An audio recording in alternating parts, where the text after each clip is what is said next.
In the heart of Memphis, Tennessee, a small, unassuming studio on Union Avenue changed the course of music history.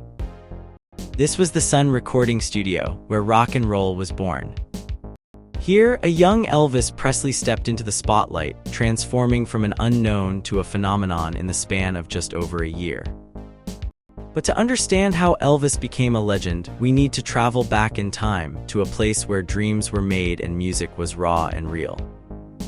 Elvis Presley's journey began in Tupelo, Mississippi, a town as simple as the music that would later erupt from its soil.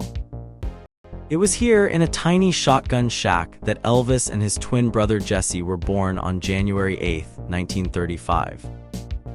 The town was volatile, full of religious fervor and hidden troubles. Tupelo was home to 9 bootleggers, a place where the law kept a wary eye on the locals. For a young Elvis, this was a world of contradictions, a mix of faith and struggle, hope and loss. Growing up, Elvis found solace in music, particularly the gospel sounds from the Assembly of God Church where his mother Gladys would take him. Little Elvis would watch the choir, mesmerized by their voices, trying to join in even though he didn't know the words. Music became his escape, a way to lose himself in something greater than his problems, but life wasn't easy. Elvis was born first, and tragedy followed quickly when his twin Jesse died shortly after birth. This early loss left an indelible mark on Elvis. He grew up feeling responsible, believing that somehow his birth might have caused Jesse's death. As he grew older, Elvis carried this burden, a constant feeling of guilt that shaped his character and drive. In those formative years, Elvis was influenced by more than just gospel. He listened to blues, country, and rhythm and blues, absorbing the sounds of black performers like B.B. King and Howlin' Wolf. These influences would later define his unique sound. Sam Phillips, the founder of Sun Records, recognized this potential. When Elvis walked into the studio, Phillips saw more than just a country boy with a guitar. He saw a voice that could bridge worlds, a sound that could capture the essence of America. Phillips took a chance on Elvis, signing him to a contract that would change music history. For $35,000, Elvis' Sun contract was sold to RCA, a deal that brought a wave of wealth to Phillips. But for Elvis, it opened doors to the world. In a time when a family needed 7 years of steady work to earn $35,000, this sum was a lifeline. It allowed Phillips to invest in his vision, starting the Holiday Inn hotel chain with the help of Kemmons Wilson. Sam Phillips didn't regret his decision. He believed he had created something special, something that would last. "To give me all the money that Elvis made? Absolutely not," he said, understanding that the true treasure was the legend he had helped create. Elvis' rise to fame was meteoric. From the small stage at Sun Studio to the national spotlight, he captured hearts with his authenticity and raw talent. His music was a reflection of his life, a blend of gospel's purity and the gritty realism of the blues.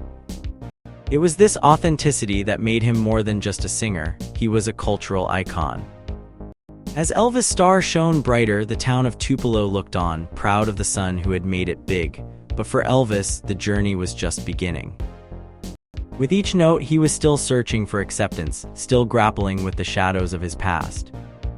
Yet in the sound of his voice, in the way he moved on stage, there was a truth that resonated with millions. In the end, Elvis Presley wasn't just a singer, he was a reflection of a time, a place, and a people. His story began in a small town with a simple dream, and it changed the world. And as we look back, we see not just the legend, but the boy from Tupelo who dared to dream. Elvis Presley's early life was marked by hardship and faith, two forces that shaped him into the person he would become.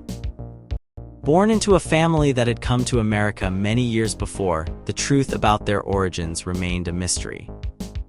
No one knew for sure if they were from Scotland or Ireland, but what mattered most was the values and lessons passed down through generations. The Presley family lived a simple life as sharecroppers and farmers, working hard just to make ends meet. Poverty was a constant companion, but it didn't define them. Elvis often spoke of their struggles, saying they were poor but never felt like white trash. His mother, Gladys, played a huge role in teaching him manners and respect, no matter their situation.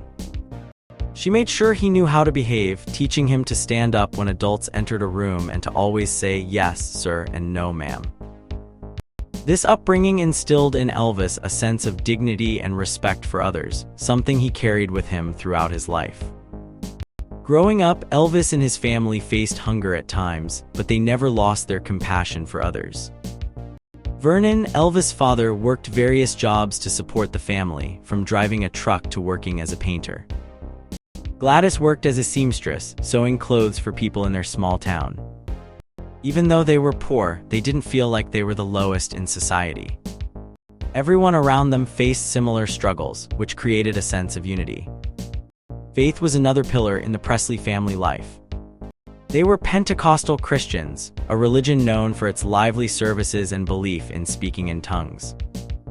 From a very young age, Elvis and his mother would attend church together, sometimes multiple times a week.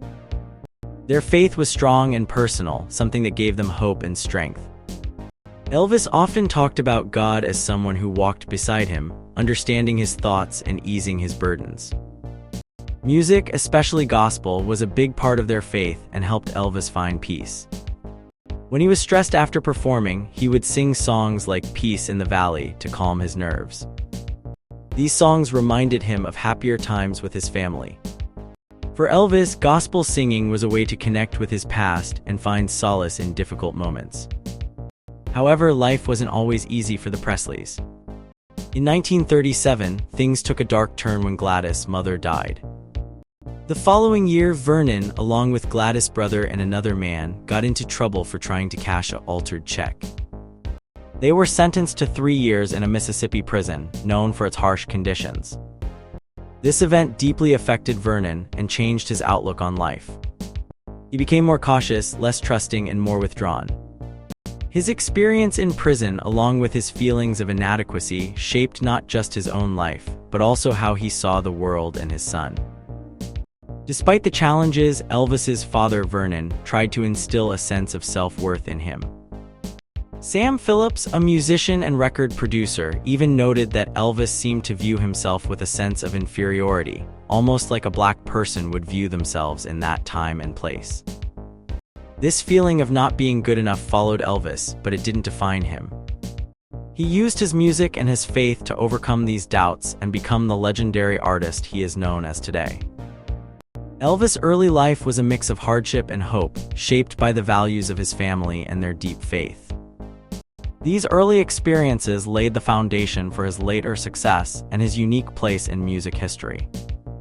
After leaving Tupelo, the Presleys moved to Memphis, searching for a better life. They found a place at Lauderdale Courts, a public housing project. This move was a big step up for them. For the first time, they had a real home with a kitchen and bathroom all to themselves. It was a small but important victory for the family. In Memphis, Elvis was 13 when he started at Hums High School. He was shy and different, often lost in his own world. He didn't care much about what others thought, especially since he was already an outsider at school. Elvis had long hair, which was unusual for that time, and this made him stand out even more. Some boys at school called him Miss Elvis, teasing him for his appearance, but Elvis didn't let their taunts bother him.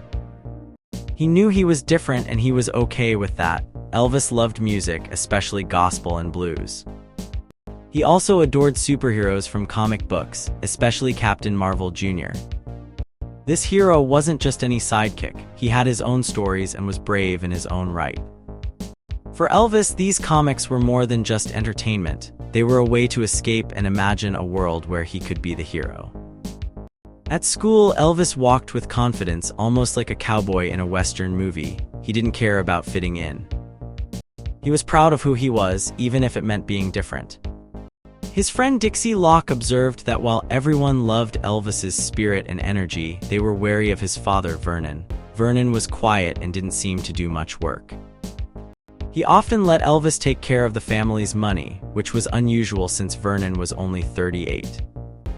Dixie noticed that while Vernon wasn't unkind, he didn't fit in with the rest of the family. He was more like a child than a father.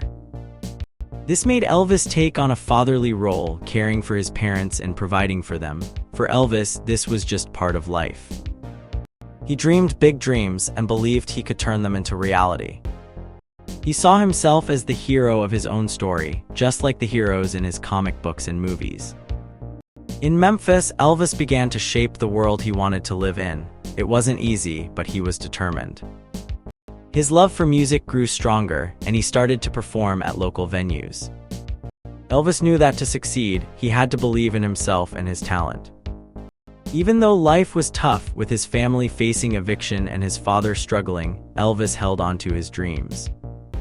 He was ready to make those dreams come true, one step at a time, in the city that offered him a fresh start.